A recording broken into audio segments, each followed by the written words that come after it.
But while the war between Russia and Ukraine continues to wreak havoc in the affected countries, leaving the world in a state of panic about what is to come, several posts, memes and footages on social media claiming to pertain to the current war between Russia and Ukraine are in fact implied to be videos and photos of different events in other regions that happened long time ago. A trending video recently suggests some Ukrainian soldiers were performing for death and are being filmed as soldiers who died as a result of Russian airstrike. Let's take a look at this.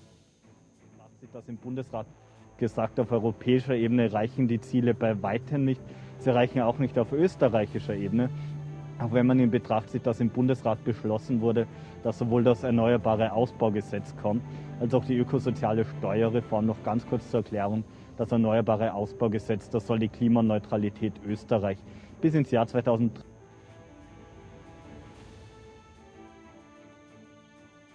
All right, Oluchi, so that's exactly what we see there. And you can see while that report was being made, you can see someone who was trying to cover himself. So when there's war, we always get this. I mean, if you've read books about wars, there's always propaganda that come with it, where people want you to tilt towards one side and listen to other sides of the story. But joining us now to shed more light on this is News Central's chief researcher, Abdulateef Ahmed. Abdul, you stumbled on this image online, and it was quite fascinating for you, I'm sure. And you've always been talking about the need to be careful. Some of these videos are in fact blowing out of proportion concerning the ongoing war. First of all, this video, you stumbled upon it. Tell us, give us a little background on how this may affect a war negatively. Okay, essentially, in war or crisis situation, people have a tendency to share information that looks like what they intend to project to the public. This video has nothing to do with the recent Russia-Ukrainian crisis. It's a performance for climate change related issues, and then it was taken off the internet and being shared in social media handles and all of that. Essentially, it has nothing to do with what is going on in Ukraine at the moment.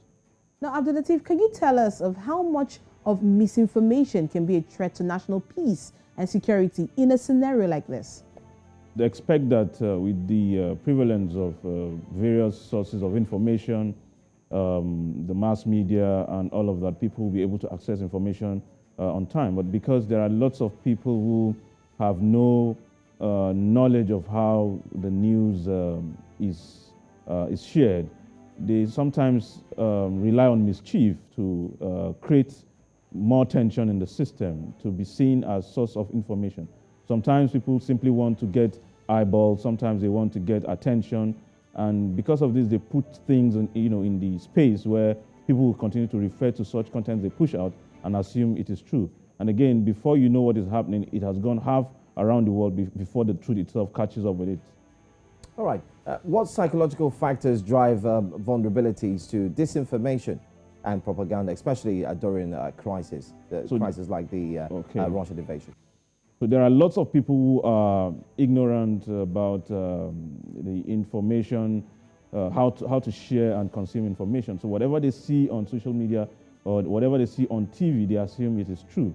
Without fact-checking, without doing a double take on information they hear, they tend to seem to want to forward whatever they see. Some time ago, you see that this information they share has a way of worsening the assumptions and the projections about the crisis, and it doesn't give room for clear understanding of what is happening. Such propaganda and misinformation has a way of raising tempers and further obfuscating the reality of the crisis, as the case may be. Now, Abdulateef, just before we let you go, how can the media be careful to avoid propaganda such as what we just saw on TV now? Okay, the media has a lot of audience and a lot of people listening and watching. It is very essential for media outlets to fact check, to do a double take before certain information is put out. It is not enough to get information anywhere and push it to the public without doubly verifying and being sure that that information have the facts in them. All right, so that brings me to the fold that just in case you're joining us on Breakfast Central, we do have a show where Abdul Latif is also part of the team, and we're talking about The Proof, which I'm privileged to anchor, where we talk about the facts as well. You might be seeing the promo when we call for a break later on. Abdul Latif, I hope I'm right, huh? Yeah, exactly. Well, thank you so much, Abdul Latif, for coming on the program and for giving us analyses when it comes to media propaganda and the way to go about it. Thank you for having me.